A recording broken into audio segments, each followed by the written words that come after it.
Finishing up workout number 7 with our workout for the day, we've got 4 movements with a really high rep scheme. So remember, with these high reps, you don't need to do all of these unbroken. Take your time, break them up into chunks as you need to, but don't move on to the next movement until you've completed all the reps as indicated in T-MAP for the workout before you move on to your next movement.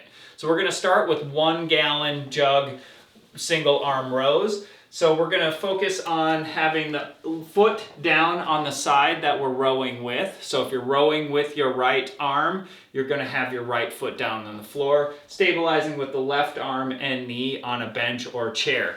Keeping that elbow nice and tight to the side as you row up, chin up, chest out, breathing in as you extend that arm, exhaling as you bring the jug toward your body through the row movement. You'll do the number sequence as identified in T-MAP for one arm, and then you're going to switch to the other. So you'll do the full rep scheme for one arm and then alternate to the other. If that's too much, you can alternate arm to arm. My hope is that you would do one arm at a time and get the full burn that that extended rep sequence will provide for you through that movement. So moving from our rows to our next movement, we've got something that we've never done before, and that is taking a pillow and using our V-up form. You're bringing the pillow to your hands, hinging at the hips, and then bringing your pillow from your hands back to your feet and planking back out. So it's a sequence of pillow to hands, flat, hands to feet, and then back and flat. Again, these don't need to be done uninterrupted. You can take sets of 10 to complete your sequence. You can do 2 sets of half the number indicated in T-MAP. It's totally up to you. Take your time. This is focusing on the core, and a nice break as we go into our next movement, which is a 1 gallon plank slide. So we've done this before in the gym with plate weight. Today we're going to use our 1 gallon jug for this movement.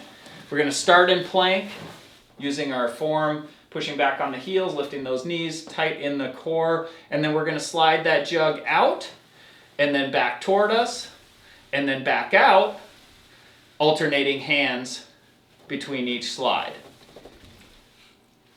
So again, you can break this movement up into the sequence that works best for you. If you want to alternate hands each time, if you want to do a total number of on one hand and then switching to the other, that's totally up to you. Focus on keeping that plank form and maintaining that breath sequence in through the nose, out through the mouth as you perform this.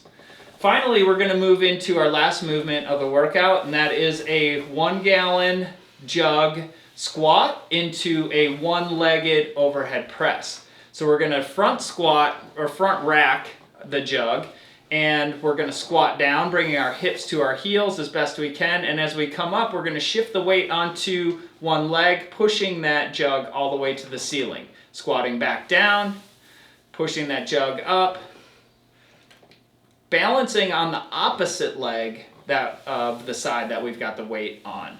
So if you're pushing up with your right hand, you're going to balance onto that left leg as you come out of that squat. So per your T-MAP rep sequence, you can either do all of them on one side and then switch to the other, or you can do half, sets of 10, totally up to you. Just finish the sequence.